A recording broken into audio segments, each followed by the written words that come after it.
الحمد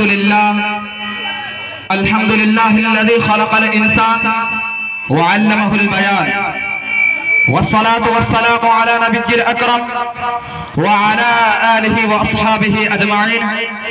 أما بعد، فأعوذ بالله من الشيطان الرجيم. بسم الله الرحمن الرحيم. ولا تهنوا ولا تحزنوا وأنتم الأعلون إن كنتم مؤمنين. منہ دیکھ لیا آئینے میں پرداغ نہ دیکھے سینے میں، منہ دیکھ لیا آئینے میں پرداغ نہ دیکھے سینے میں، جی ایسا لگایا جینے میں مرنے کو مسلمان بھول گئے. ارے جس دور پہ نازا تھی دنیا اب ہم وہ زمانہ بھول گئے، جس دور پہ نازا تھی دنیا اب ہم وہ زمانہ بھول گئے. غیروں کی کہانی یاد رہی اور اپنا فسانہ بھول گئے. تکبیر تو اب بھی ہوتی ہے مسجد کی فضاؤں میں، لیکن تکبیر تو اب بھی ہوتی ہے مسجد کی فضاؤں میں، لیکن جس ضرب سے پھر ہل جاتے تھے وہ ضرب لگانا بھول گئے. صدر محترم، حاضرین مجلس، انسانیت کے خرمن پر کئی بار بجلیاں گری ہے، باغ آدم میں کئی دفعہ آندھیاں آئی ہے، وحشت و بربریت کے ہاتھوں نے بارہا انسانیت کا منہ نوچا ہے. لیکن آگ و خون کا جو کھیل آئے دن آپ دیکھ رہے ہیں شاید کسی نے دیکھا نہ ہوگا، اور یہ طے ہے کہ یہ کھیل اس وقت تک جاری رہے گا جب تک مسلمان غفلت اور نادینیت کا شکار رہیں گے. حضرات گرامی، ہر طرف مسلمانوں کی تباہیوں کی بربادی کے گیت گائے جا رہے ہیں، ہر طرف مسلمانوں کے حقوق پر ڈاکہ ڈالا جا رہا ہے. ملک کا کوئی گوشہ ایسا نہیں ہے جہاں مسلمانوں کی عزت و حرمت محفوظ ہو.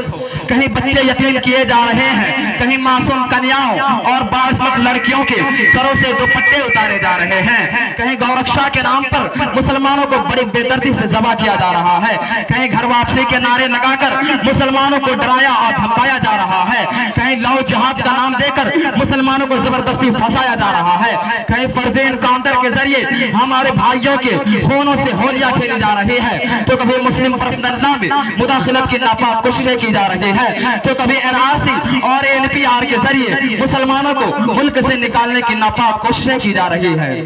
پہلے یہ طے کرو کہ وفادار کون ہے، پہلے یہ طے کرو کہ وفادار کون ہے، پھر وقت خود بتائے گا غدار کون ہے.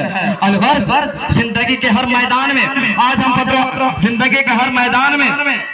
آج ہم پھنسے ہوئے ہیں، جبکہ تاریخ بتاتی ہے کہ دنیا میں جب سے اسلام آیا اس وقت سے لے کر آج سے 450 سال پہلے تک عالمی سطح پر مسلمانوں کی شان و شوکت کا سکہ چہار تانگے عالم میں بیٹھا ہوا تھا. چوتھائی دنیا پر مسلمانوں کی حکومت تھی، مگر آج کیا بات ہے کہ مسلمان قدم قدم پر ذلیل و رسوا ہو رہا ہے. مسلمانوں کی تہذیب و تمدن کا مذاق اڑایا جا رہا ہے. جو کرتے تھے ہنس ہنس کے میرا نغمہ شوق، جو کرتے تھے ہنس ہنس کے میرا نغمہ شوق، اب میری شکل سے بیزار نظر آتے ہیں. اور جبکہ اللہ بھی وہی ہے، اللہ کے لاڈلے رسول اللہ کی تعلیمات بھی وہی ہے، اسلام بھی وہی ہے، اسلام کے قوانین و ضوابط بھی وہی ہے، مگر اب ہمارے نالائے دل میں اثر کیوں نہیں رہا؟ ہماری دعائیں بے اثر کیوں ہو رہی ہے؟ ہماری معصوم بچوں کی جگر دوز چیخے رنگ کیوں نہیں لاتے؟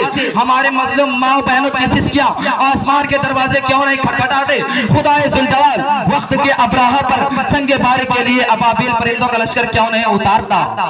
حضرات گرامی، تاریخ اس بات کی گواہ ہے، گزرے ہوئے واقعات زبان حال سے چیخ چیخ کر کہہ رہا ہے کہ جب تک مسلمان صحیح معنوں میں مسلمان رہے اور وَاعْتَصِمُوا بِحَبْلِ اللَّهِ جَمِيعًا وَلَا تَفَرَّقُوا کا دامن مضبوطی سے تھامے رکھا، تب تک زندگی کے ہر میدان میں فتح و نصرت سے ہم کنار رہے، عزت و سربلندی اور کامیابی قدم چومتی رہی. خدا کا خوف تھا دل میں تو سب قوموں پہ بھاری تھے، خدا کا خوف تھا دل میں تو سب قوموں پہ بھاری تھے، ہوئے ایجاد جتنے ان سبھی فرقوں پہ بھاری تھے. ارے کروڑوں میں ہے لیکن آج کچھ وقت نہیں اپنی، کروڑوں میں ہے لیکن آج کچھ وقت نہیں اپنی، وہ تھے بس 313 مگر لاکھوں پہ بھاری تھے.